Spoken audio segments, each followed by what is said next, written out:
All right. So I am recording Michael Rossi's newest translation of Putin's Valdai speech. This is the fourth of the five uploads he said he will put up.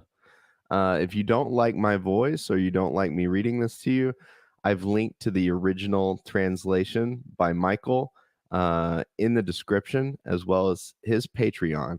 You can support him there. I appreciate so much what you're doing, Michael.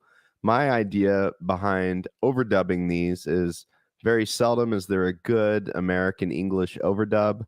So I like to make one in case you're like me, you like to listen to this while you clean the house or organize the garage or go for a nice walk in nature, something like that. You don't have to just sit down and read it off a screen. So, for those of you out there, without further ado, let's make that for you. Sharing the video, making it full screen, making the audio to where we can barely hear Mr. Putin, and make me out of here. Let's go. Спасибо. Так, Иван Тимофеев.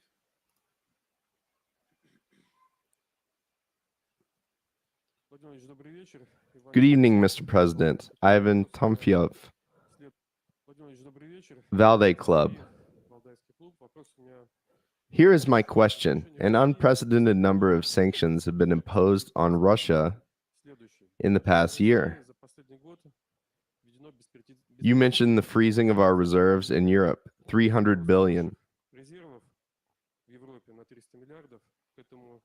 We could also add the freezing of citizens and organizations' properties worth tens of billions.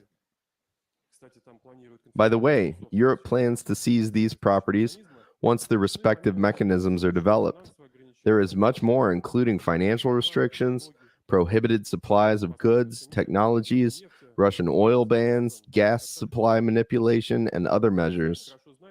We are well aware of these, and you mentioned them in your speech.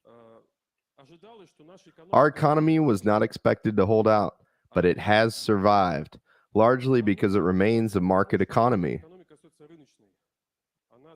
It remains flexible and adaptive. Businesses are looking for new markets and searching for ways to implement import substitution.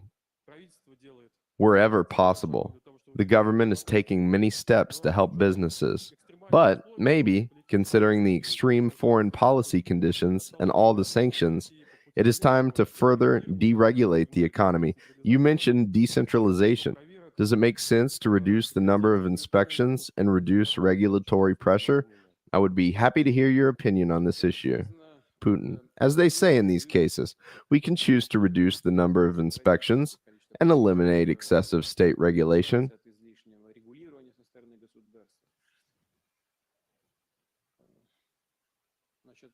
You know that scheduled inspections have been discontinued not only for small and medium-sized businesses, but also for large companies. If this was not mentioned yet, I will say it now. We will extend this through 2023. As for regulation, our administrative guillotine, as we said, led to the cancellation of over 1,000 acts, I believe. They were replaced with fewer than 500 new ones. I hope they are up to date. Over 400 new acts now regulate economic activity.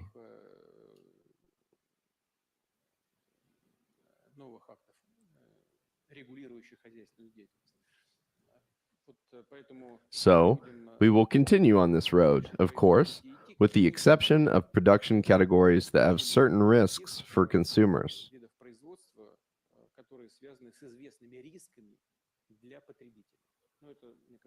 I think everyone understands this, but we will still try to approach this in a way that makes these regulatory functions targeted so as to prevent them from interfering with the operation of companies and business in general.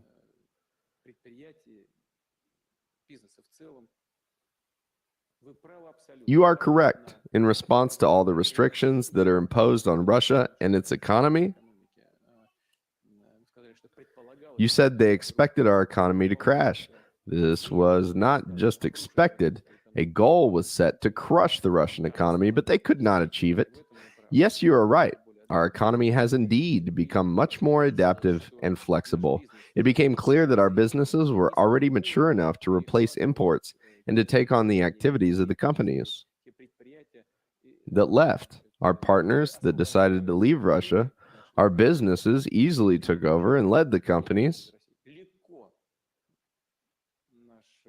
Наш бизнес берет и ведет дальше тех предприятий, которые еще совсем недавно That had seemed only recently to be unable to exist without a Western perspective, Western presence. This was an easy change in most areas. Yes, we understand and see the difficulties in the midterm. We realize that we cannot produce everything. But this morning I talked with several colleagues before coming here.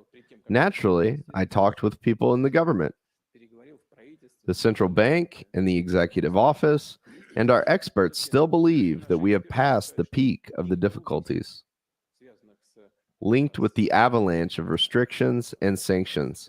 Overall, the Russian economy is adapted to the new conditions.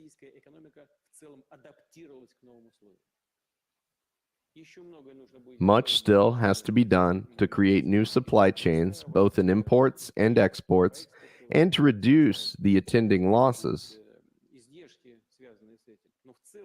However, overall, the peak of the difficulties is in the past, and the Russian economy has adapted. We will continue developing on a more sustainable, more sovereign platform.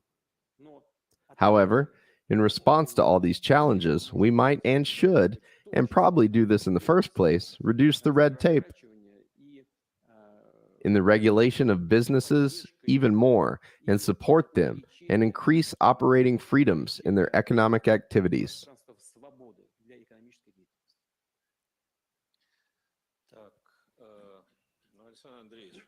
Okay. Mr. Pukhanov, we won't pass over you. Mr. President, very often foreigners ask us, what can you Russians offer to the modern world?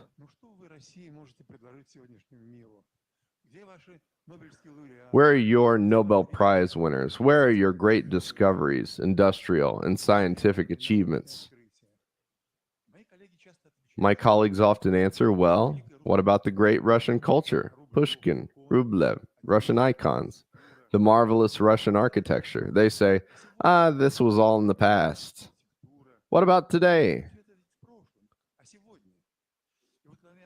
When I listened to you today, it dawned on me what Russia can offer to the world. Russia can offer a religion of justice, because this religion, this feeling, is at the heart of all Russian culture and Russian self-sacrifice. And today, Russia is making this sacrifice. Essentially, it is standing up alone to the rest of the world, the cruel Western world, waging this fight for justice. This is the huge contribution that today's Russia is making to global civilization and culture, because even those old traditional values that we talked about, and Rublev, the Russian icon, painting traditions, and again, the delightful Russian Novgorod Shkov architecture, and the amazing golden and silver ages. They all talked about justice. At the core of Russian civilization lies justice. Maybe we should make the current Russian ideology a religion of justice. Putin, we have 4 traditional religions. I think that's enough. We could have a 5th one. This was a joke, of course. As for making something, I follow your work, your writing, when I have time. I enjoy reading what you write and say.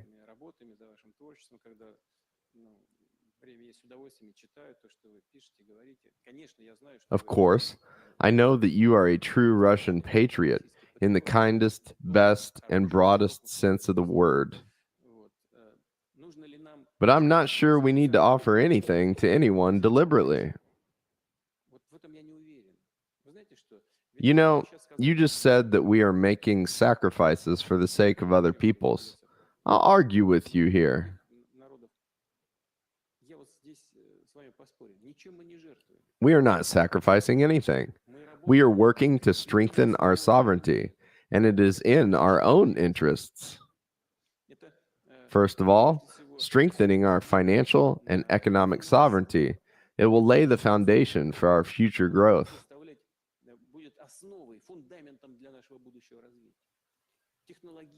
Technological, educational, and scientific growth. Whether we have Nobel Prize laureates or not, when did Alferov make his invention? He was awarded the Nobel Prize for it. After 30 years, or how many? Is that all that matters? The former president of the United States was awarded a Nobel Prize. Is this an indicator of real achievement? With all due respect to both the Nobel Committee and the winner of this remarkable Nobel Prize, is that the only indicator?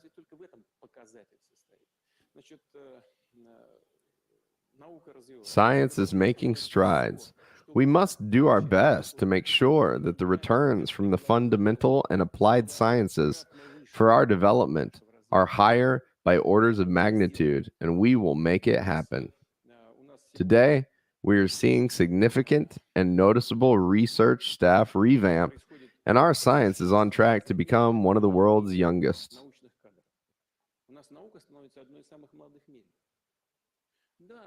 Clearly, the United States, with its competitive edge as a global finance monopolist, is pumping out like a vacuum cleaner.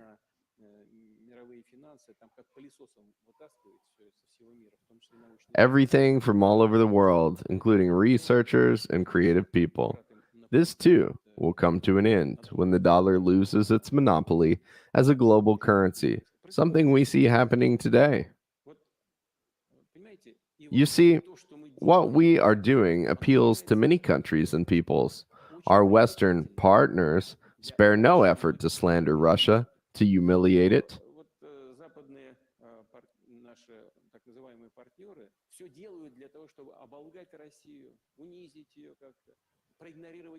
Or to ignore its interests.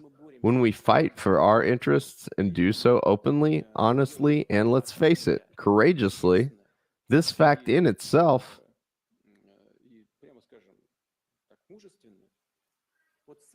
This example in itself is highly contagious and attractive for billions of people on the planet.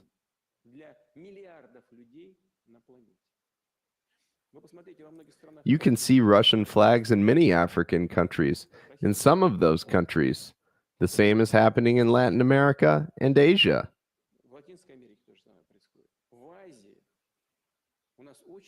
We have many friends. We do not need to impose anything on anyone. It is just that many people, politicians, and ordinary citizens are tired of living under external dictate. Enough is enough. People are tired of it, and when they see an example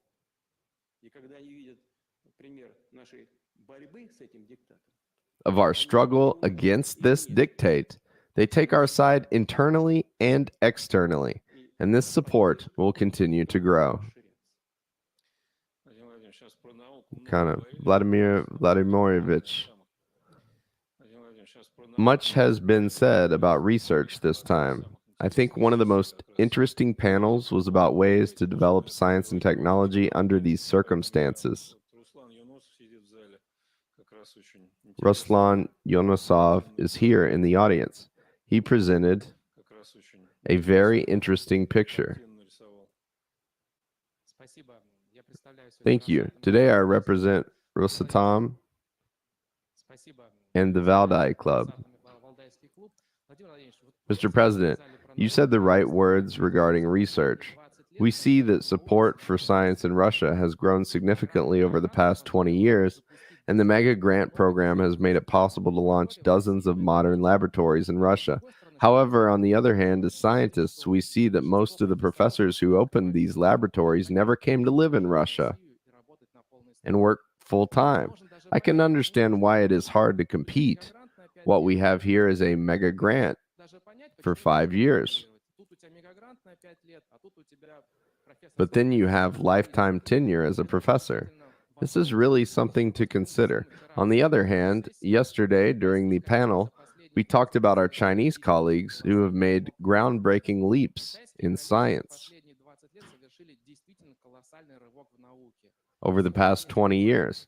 Today, they have not just brought their scientists back, but are taking top spots in many areas. Here we are dealing with quanta, and I want to say that we are aware that the most powerful quantum computer today is in China, not the United States. And the largest number of quantum patents is published by China, not the United States. But on the other hand, we in Russia also have programs that bring many laboratories together.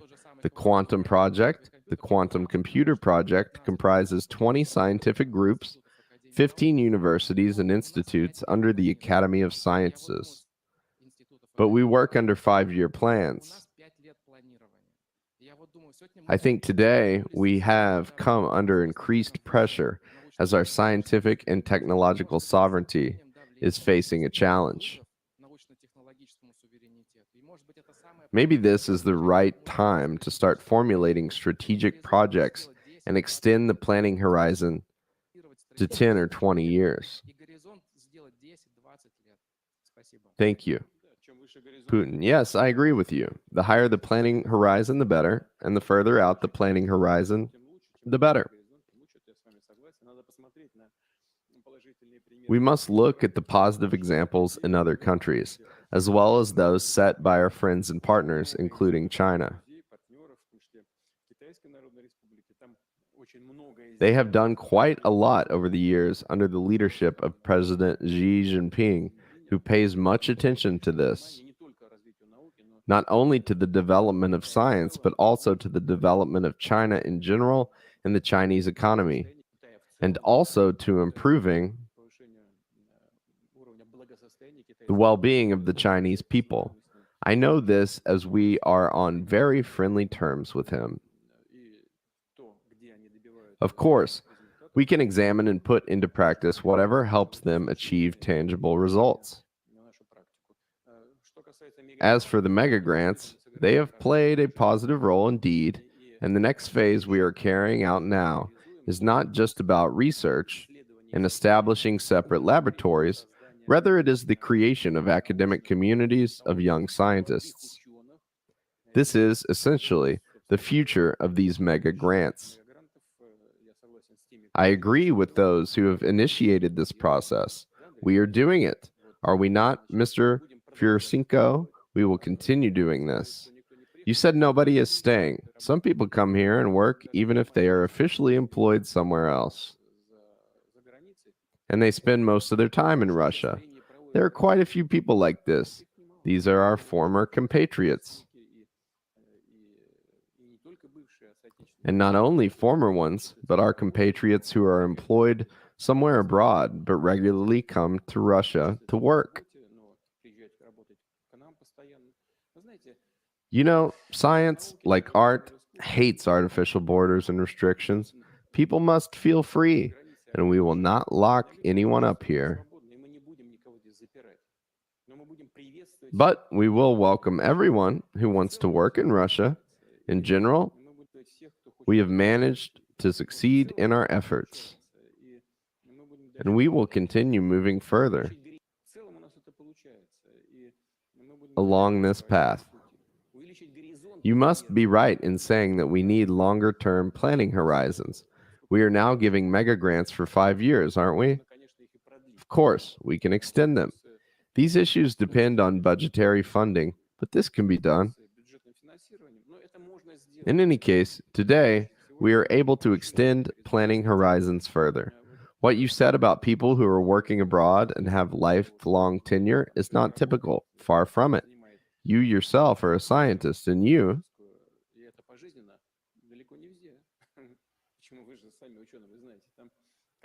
know that after a contract that was signed for several years is expired, They can still tell you goodbye. So, all of this does not exist for your whole life there either. But the opportunity to speak your native language and be in touch with your culture is for life.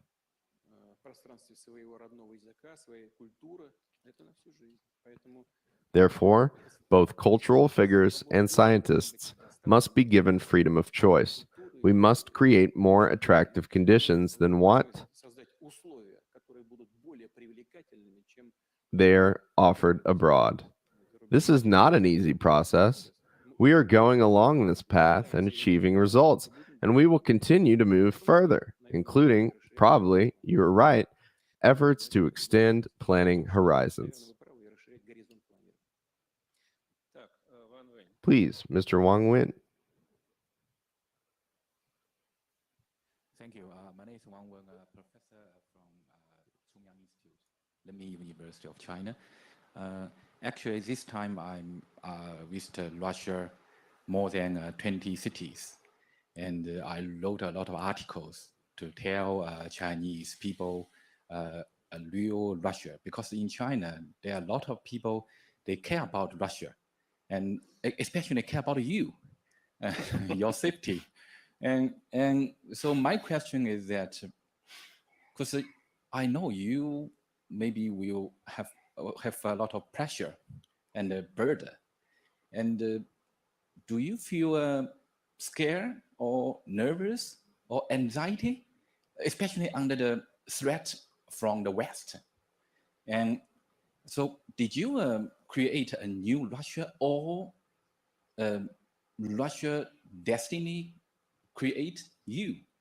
So, so I think that the second question is that what do you want to say to Chinese people, and what's your comments on the past 10 years Russia and China relationship, and what's your predictions and expectations on the future of Russia and China relationship? Thank you so much. Putin, in my work, I never think about achieving a historical accomplishment. Instead, I prioritize doing what must be done and what we can't do without. In that sense, our country's present circumstances are shaping all of us, including me.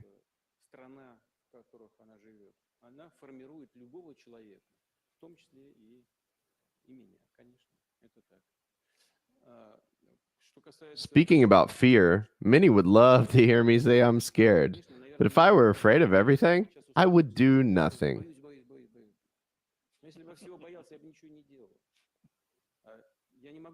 I can't allow myself to be guided by fear in the position I hold. I must be guided by the interests of the people of Russia.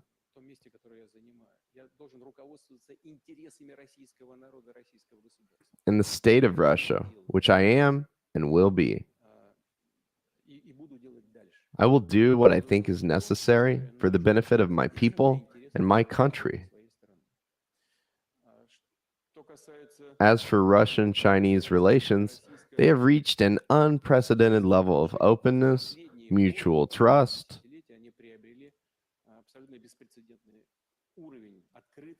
and effectiveness in recent decades. China is our country's biggest trade and economic partner. We cooperate in all spheres.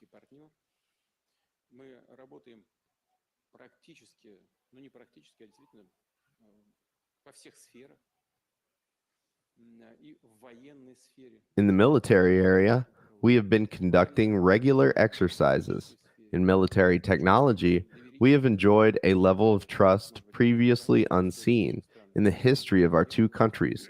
We work together to promote cultural and humanitarian projects, and naturally in the economy.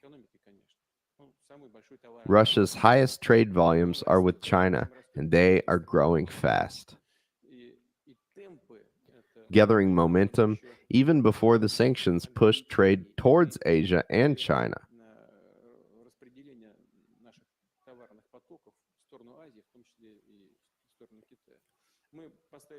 My friend Xi Jinping and I, he has called me his friend and I consider him so. We have set a goal to reach a specific trade volume level. по определенному уровню товарооборота. Мы точно его достигнем. We will certainly hit that target as we are moving towards it faster than planned. Даже планировали. Что касается нашего As for our attitude towards China, we treat China and its people as friends, and we are deeply respectful of their culture and traditions. с большим уважением к его культуре и к его традициям. И уверен, что I am confident that we can certainly move forward with such a firm foundation. Mr. President, speaking of the fear that Mr. Wang mentioned, when you pointed out the existence of the nuclear factor, this spring, some people were nervous because they recalled what you said here at our annual meeting 4 years ago. You said that we would all go to heaven, but we're in no hurry to get there, right?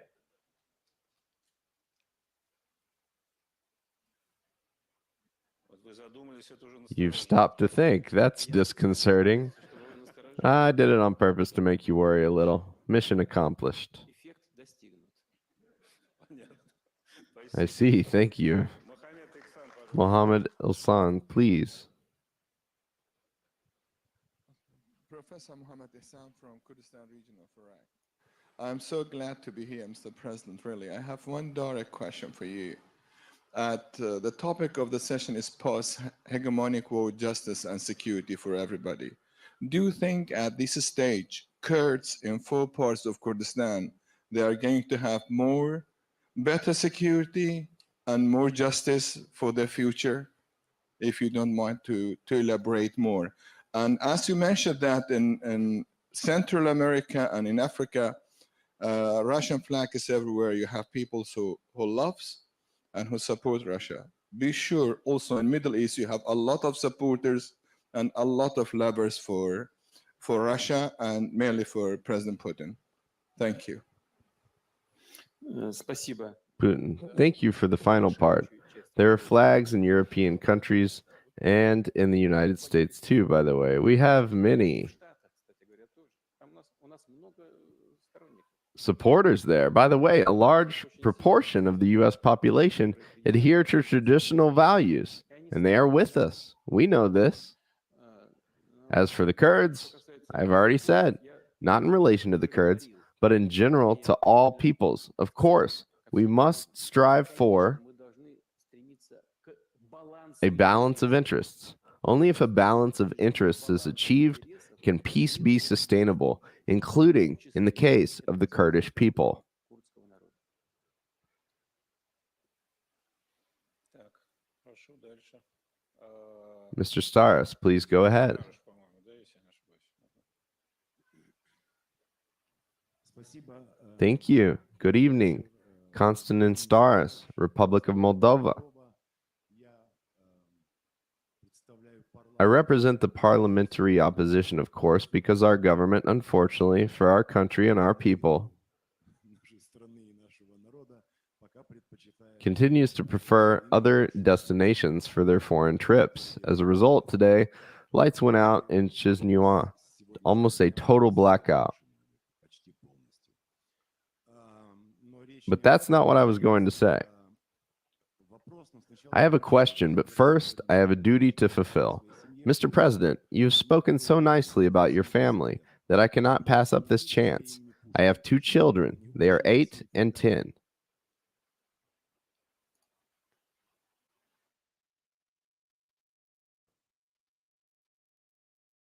Both pupils at the Pushkin Lyceum in Chisnua. They asked me to say hello to you, and I could not deny myself this little fatherly pleasure. So hello from Alexandra and Gavril from Chisnua. Now my question. You said in your address that new models of interaction between countries and regions would inevitably emerge. Perhaps in this context, it makes sense to return to the idea that you voiced back in 2001 about a single economic, humanitarian, and cultural space that would stretch from Vladivostok to Lisbon. We, Moldovans of various ethnic backgrounds, would be satisfied to see this on the agenda, because for us, it is always difficult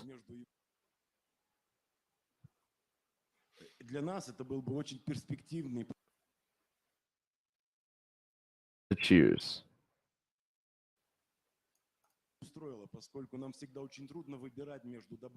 between good and good, between Europe and Russia. For us, it would be a very promising project and a light at the end of the tunnel.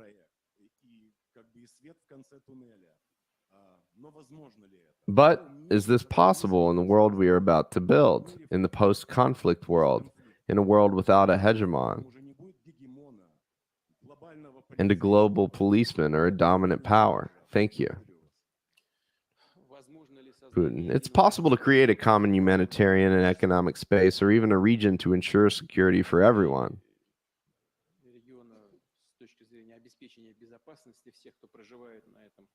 Who lives on the vast mega continent from Lisbon to Vladivostok? Of course it is. Hope dies last. It is not our idea. True, back then,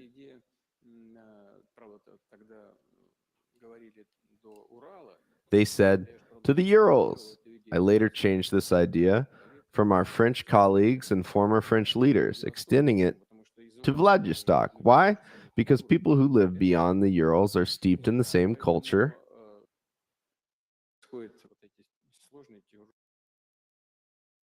which is the most important thing.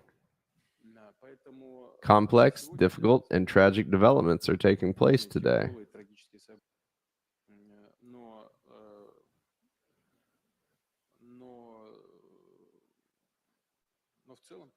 But in general, why not? Overall, it is quite possible to imagine such a thing. I think it would take place one way or another. I was talking about it in my remarks about Eurasia as a whole, including the European part. Do you know what's really important? Really important. I want to go back to my remarks.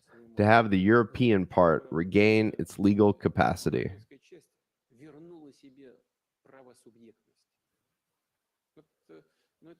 How do I talk with a particular partner if they cannot decide anything? How do I talk with the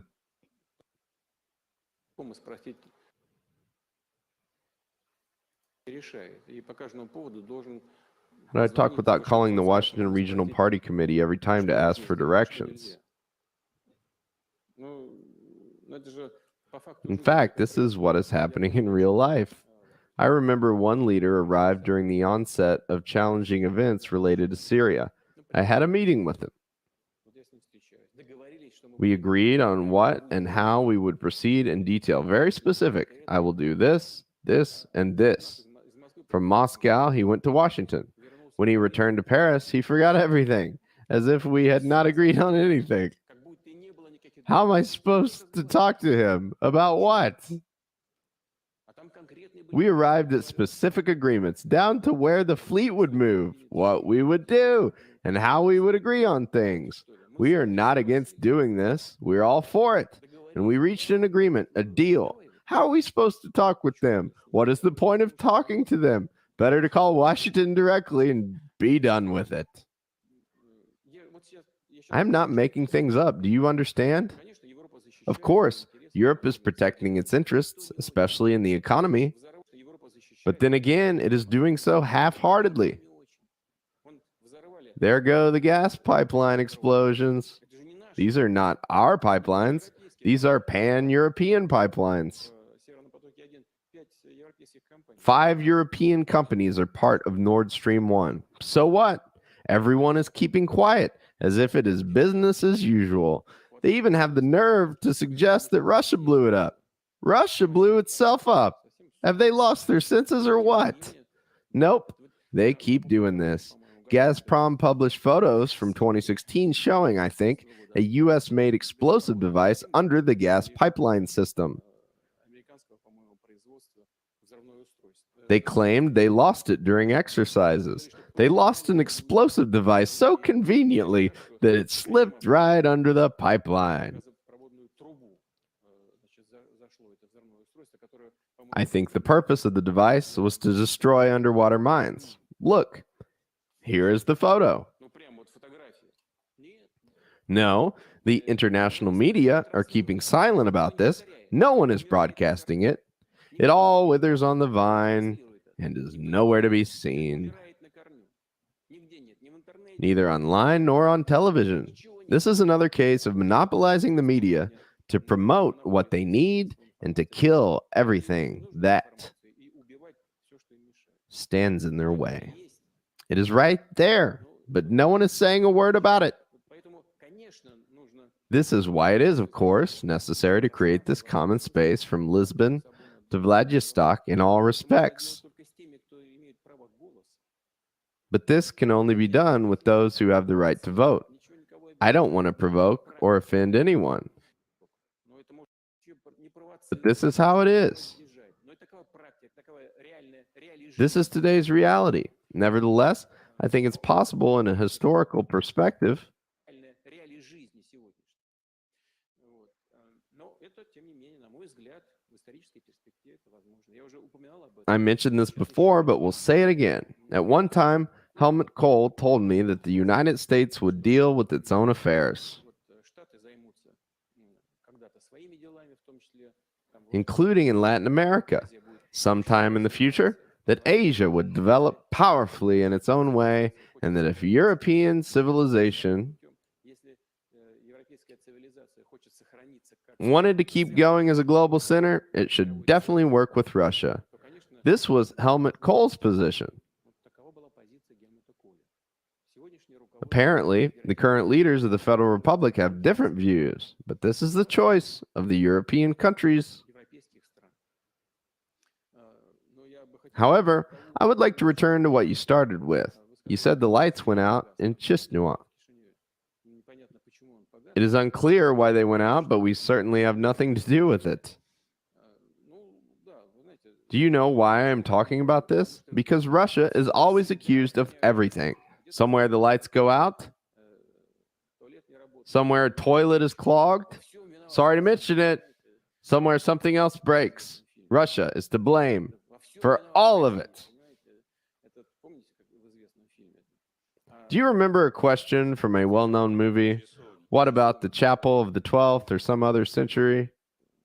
Церковь там, Часовня. часовня какого-то, 12 или какого века. Тоже Have we destroyed this as well? No, thank God we haven't. But I would like to tell you something, and it's perfectly true.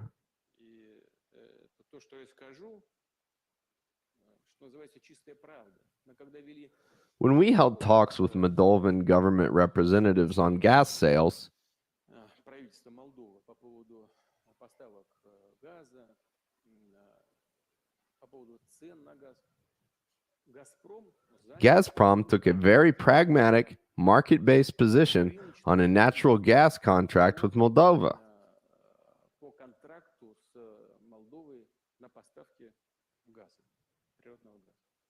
Значит, Moldovan representatives did not agree with Gazprom's position and insisted on pricing preferences. на ценовых преференциях. Газпром уперся.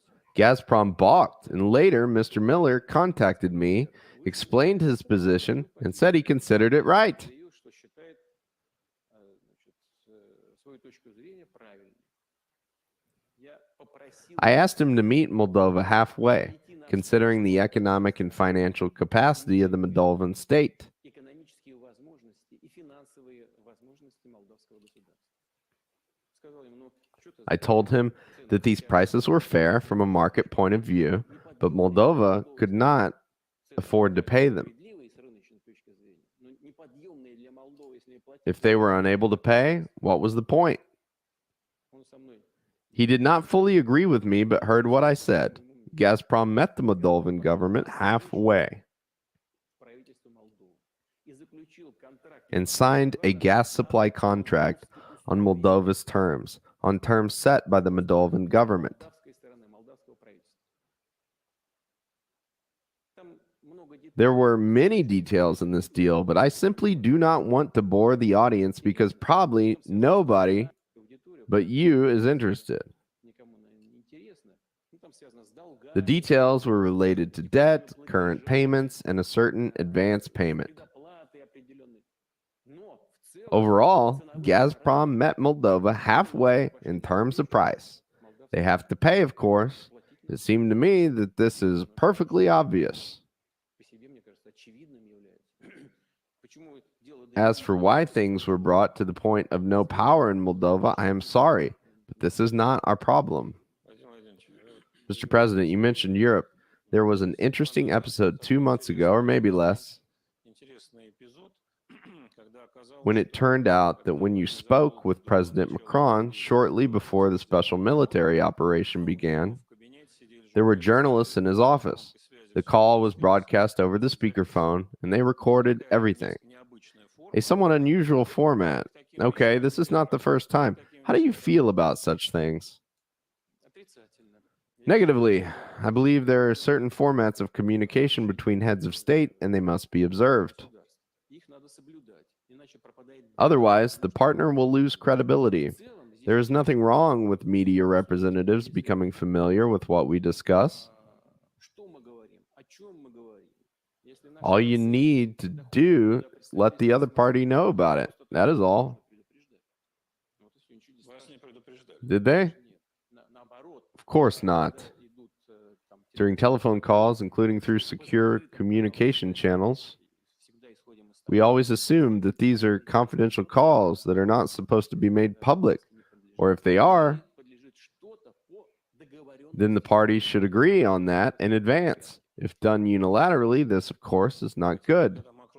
When Mr. Macron calls you, do you ask who is there in the same room with him? No. Why? Maybe you should. Because I now assume that someone is listening. I see. We have a guest from Indonesia, Kani Kanadini Bakri.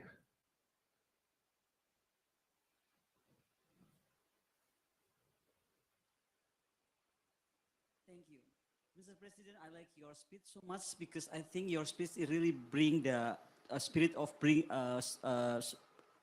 building together, building stronger, something like that, like the tagline for the G20. So we are looking forward to your visit at G20 next month. What I'm going to ask you is about the title. The title today is Post-Hegemonic World, Justice and Security to Everyone.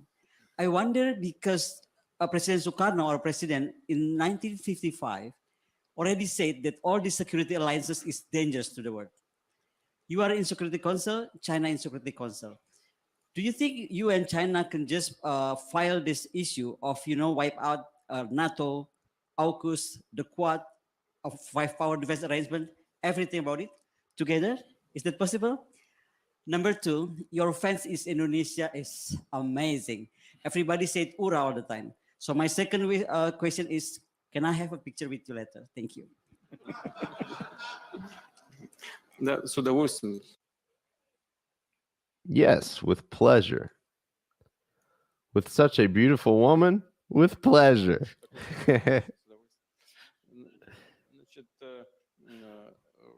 We have had very good relations with Indonesia throughout most of recent history. When President Widodo calls me, he calls me brother, and I say the same to him. We value our relationship with Indonesia. I am grateful to the leadership and the president for the invitation to the G20 meeting. We will think about how we can go about it. Russia will definitely be represented there at a high level. Maybe I will go too. I will think about it.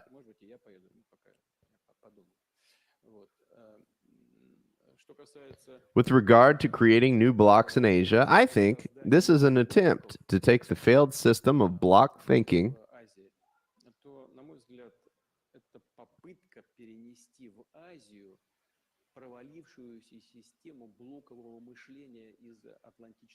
from the Atlantic region to Asia. Without a doubt, this is a bad idea. Again, this is an attempt to be friends with someone against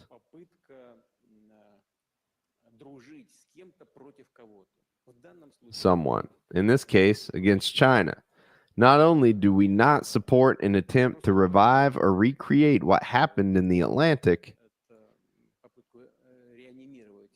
или воссоздать теперь в Азиатско-Тихоокеанском регионе. in the Asia Pacific region, but we also believe that this is a very harmful and dangerous approach. Ну, надо сказать, I что must say that this will have adverse consequences for the participants or allies of the United States, which, as we know, или для союзников тех же Соединенных Штатов, у которых, как мы знаем, там отбирают are seeing the contracts for the delivery of submarines or something else being taken away from it. It is just that nothing has been done yet, but the negative consequences, including for the U.S. allies, are already there. If this practice continues, the errors and problems will pile up. Of course, we have always opposed and continue to oppose policies like this. против политики подобного рода. Так, генерал Шарма, я знаю, хотел вас. I know that General Sharma wanted to say something. Только, please wait the mic.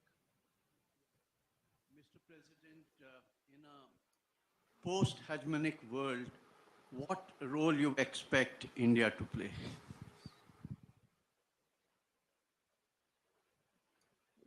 Индия проделала India has come a long way from a British colony to its current state. английской колонии до современного ее состояния. Почти 1,5 миллиона Almost 1.5 billion people, and the unnoticeable results of development evoke universal admiration, вызывают и всеобщее восхищение, и as уважение. well as respect for India from the whole world. Очень многое Much has been done in recent years under the leadership of Prime Minister Modi. он, безусловно, He is certainly a patriot of his country, and his Make in India campaign has both economic and moral significance. он имеет значение. И экономический, и моральный. Индия сделала огромные шаги. India has been making huge strides in its development, and it certainly has a great future. Индия India not only has the right to be proud of being the largest democracy, in a good sense of the word, but also of the pace of its growth. вот это чрезвычайно This is an extremely important foundation for India's development. с Индией We have a special relationship with India that emerged or was built on the foundation of a very close alliance очень близких союзнических отношений на протяжении многих that existed for many decades. We have never had any issues with India. I want to emphasize this. Never. Мы всегда только All we ever did was support each other. This is what is happening now, and I am sure it will continue in the future. сейчас The pace of economic cooperation is growing today. Overall trade is growing.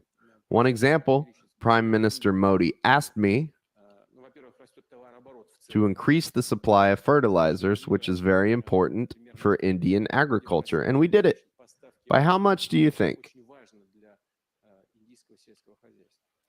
И мы сделали это. Как вы думаете, насколько? The supply of fertilizers to India has increased by 7.6 times, not just by a fraction, but by 7.6 times.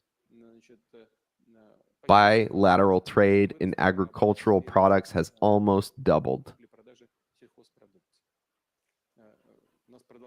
We continue to expand ties and military technical cooperation.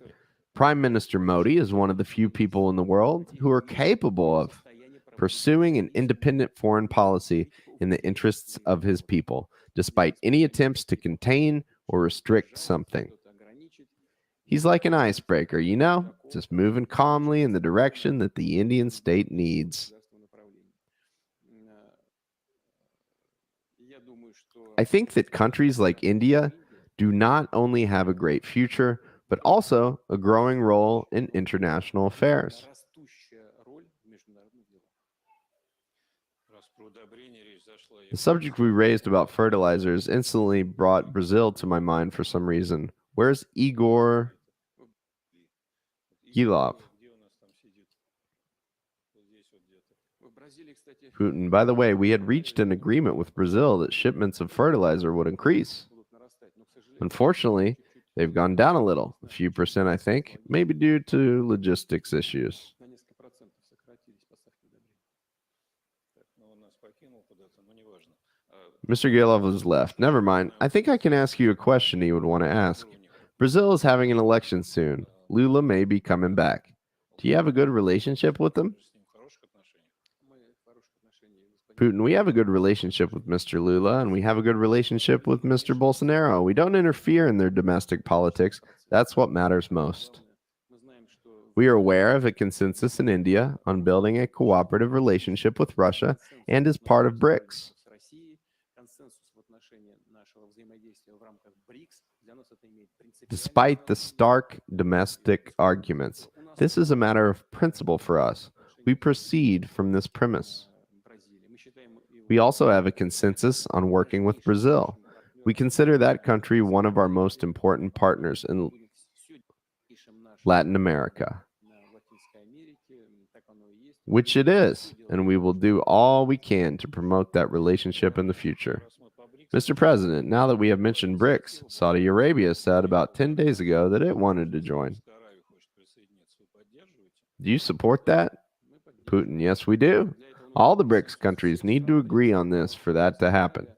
Saudi Arabia is a fast growing nation, and not just because it's a leader in hydrocarbon production and oil extraction. Является лидером по производству углеводородов, добыче нефти.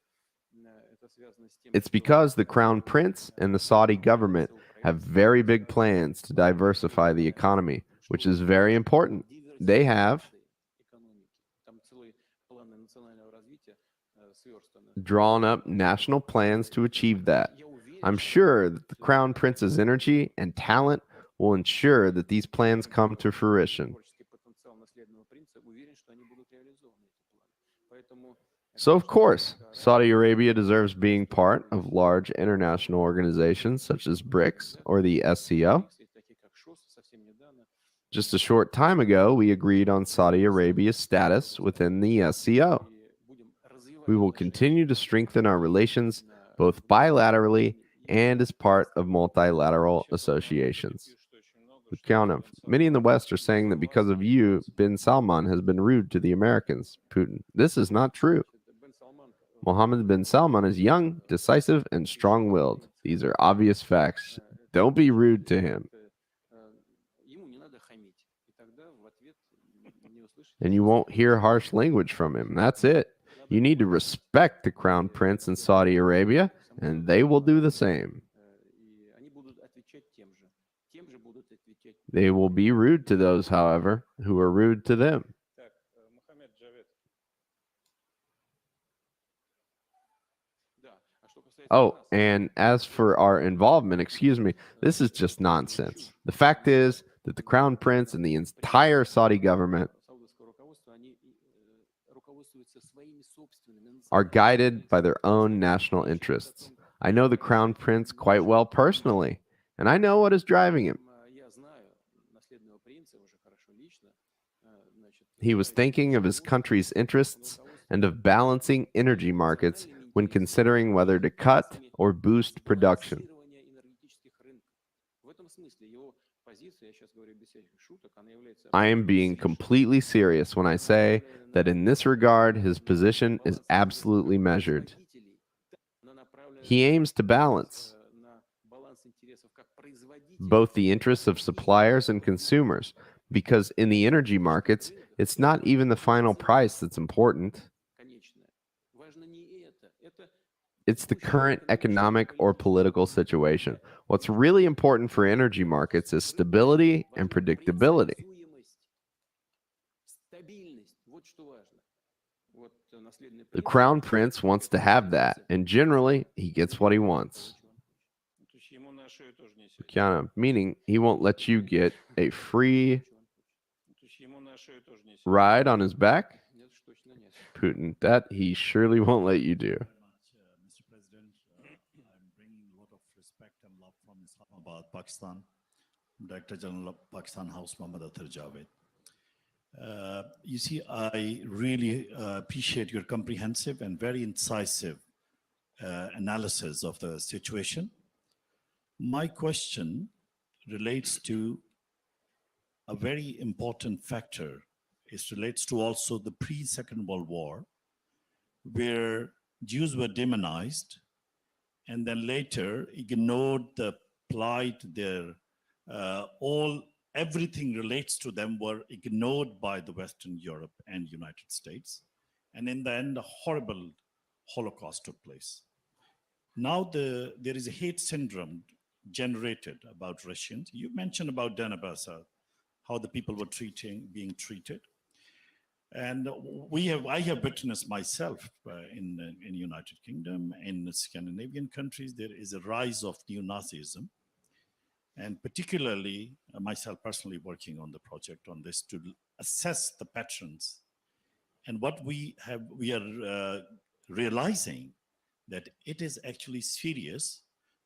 Number one is not being reported like the previous instances in the pre-Second World War. Number two is being like, I would say, like washing away totally. That means there is a need on the part of Russia to protect, as you said, the Russian language issue with the Russians outside Europe, outside Russia, and also to try to implement a counter design against the new Nazis, rise of new Nazis. It's a very serious threat. And the last component of this is, in Ukraine, is the recruitment of non-state actors from across different regions are being reported, very credible reports, in order to initiate a full non-state actors brigade to fight the conventional army to weaken the resolve. I think these needs to be addressed. I'd really like you to give your analysis because this is very serious. Europe is facing rise of neo-Nazism. Thank you.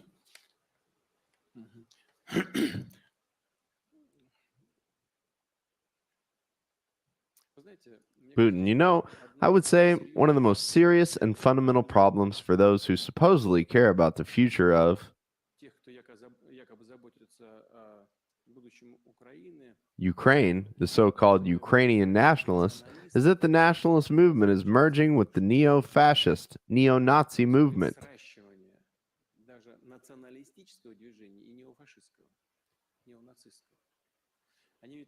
After all, they rely on those who cannot be identified as anything but collaborators and Nazis. Clearly, they are versions of those who,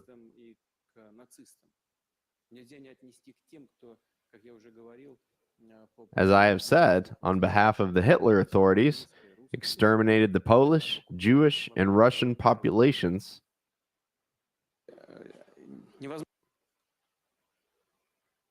in the regions occupied during World War II.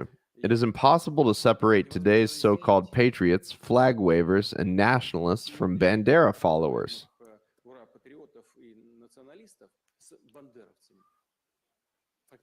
They are the same thing.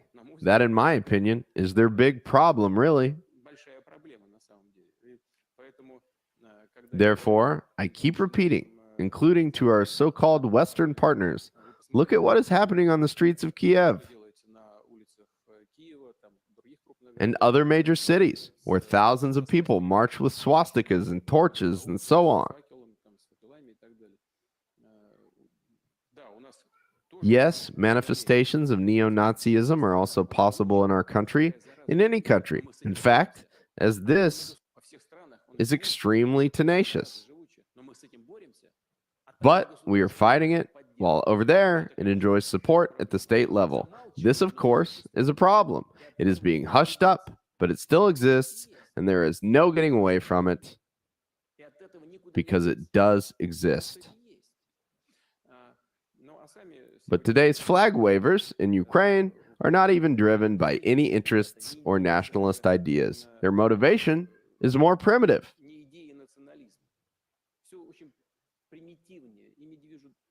They are driven by economic interests. They want to keep billions of dollars they stole from the Ukrainian people in Western banks. They stole it, hid it in Western banks, and will do anything to protect their capital, anything the West tells them to do. Only they are putting it in a nationalist wrapper presenting it to their own people as a fight for the interests of the Ukrainian people. This is what is really happening. They will fight with Russia to the last Ukrainian and will not spare anyone. I say this with regret. Their losses are 1 to 10, 1 to 8. Lately, it's been at 1 to 7, 1 to 8.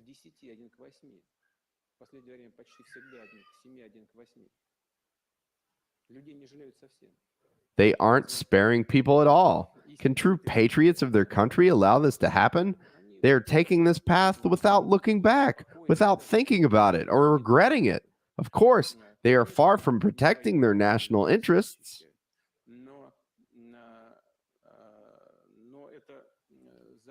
But this plague of nationalism is tenacious. Only they prefer not to notice that it has become linked to neo-Nazism. And this is certainly a huge problem for the current Ukrainian regime and for those who support them, of course. But we cannot ignore it and will always point it out, including as one of the root causes of today's crisis.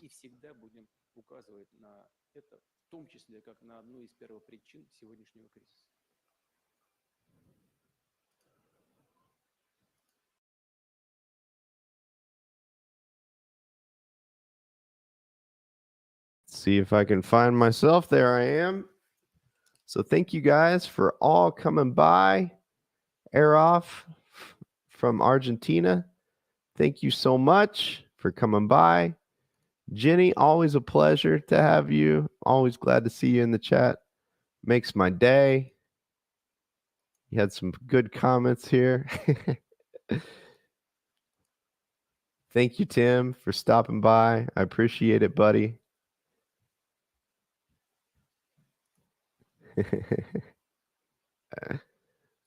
All right. So I will real quick put this up here. It always pains me a little bit, but still in capitalism. Shameless self-promotion here. That's that one. I should have put a www dot in front of it, but you'll figure it out. It's also in the description. And let me put up Michael's here because he deserves it too. Michael is an absolute godsend on YouTube. Thank you, Michael, for what you do. There's Michael's Patreon. Great guy. I have like 4 or 5 other videos that I want to do, but I think I'll just do another live stream this weekend. I have to work tomorrow. I'll be at Walmart Pharmacy. If you need some medication after that blazing speech, I'll be there for you. I work 2 jobs and I sneak in this political work in between teaching and passing out blood pressure medication. So I would love to do this full time. I'm just getting more and more passionate about doing this every time I do it. I love it. I have so many ideas. I love it. I'm starting to get closer to YouTube monetization, which is exciting. But I also kind of know I'm pretty sure probably 95% of the people at YouTube at the upper echelon are Democrats.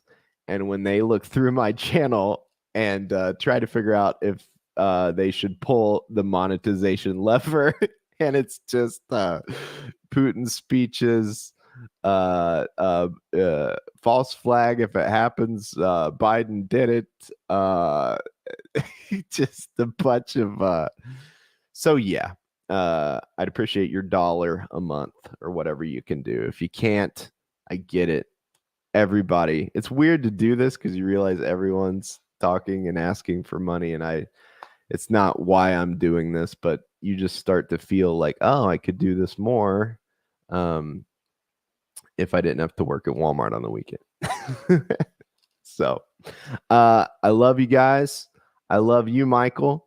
I'm going to go snuggle my babies a little bit, and go to bed. Wake up early. That's the biggest thing is I've started waking up early and recording audiobooks. So you guys should have like a fire audiobook from me. I'm waking up at 4:44 every morning for good luck and going for a nice long walk, coming back, recording an audiobook for an hour, and then I'm going to edit it all the way and upload it with the pages for you.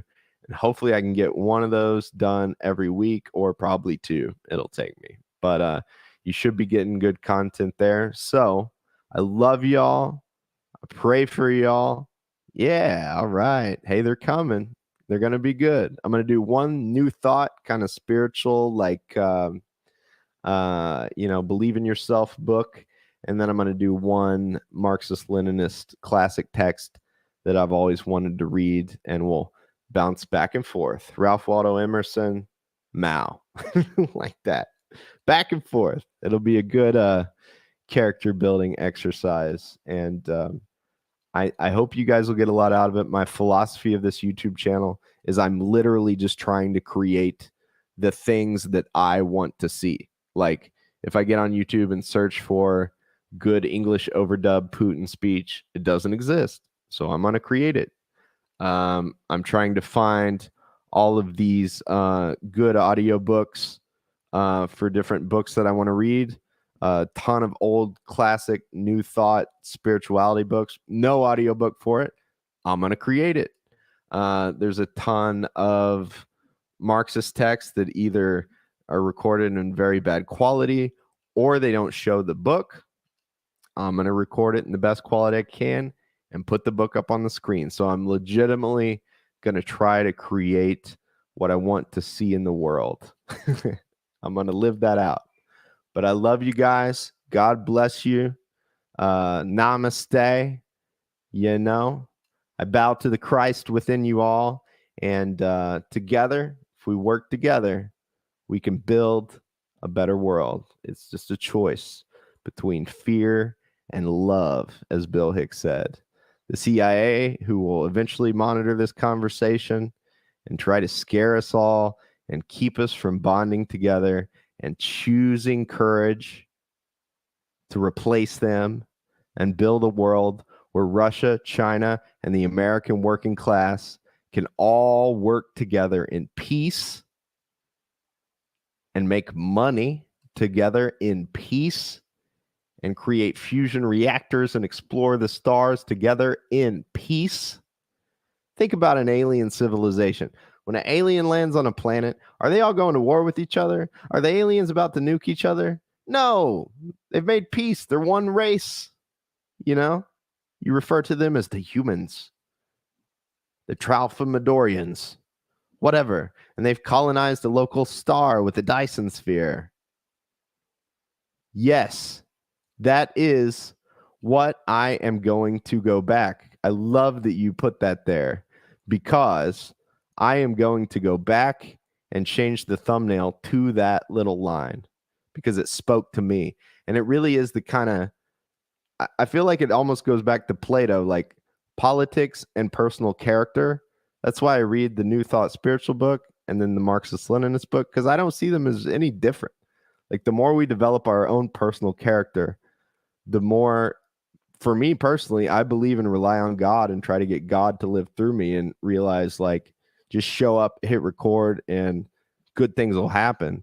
The more I build that character, the more courageous I am in my political work to go ahead and say, yes, I am a socialist in America. Yes, I do feel that communism is the way forward. And to bring other people towards me through that we can build a real working class movement together. And their fear tactics aren't going to work. Say what you need to say about me. It's not going to make me stop. The only way you're going to make me stop is the Julian Assange way. You're going to drag me out and put me in a glass box. But my idea is we get so many courageous people to do what I'm doing. If you've ever wanted to do this, hop on here and do it. There's so many of us. There's very few of these people trying to keep us afraid. And I'm not going to be afraid of y'all anymore. I'm going to choose love over fear, and I'm going to choose courage over fear. The union of courage and love will defeat these evil mothers. All right? God and Lenin are on our side, as Russell Texas Bentley so eloquently said. So I love you all. Tim, thank you so much. Yes, no time for fear. Thank you, Jenny. I'll see you guys next time. We'll get the last one of Michael Rossi. You said it'll probably be up Sunday night, so we'll get it there. And I'll see y'all next time. I love y'all. Thanks for stopping by. Take care. Enjoy your weekend. It's the weekend. Woo!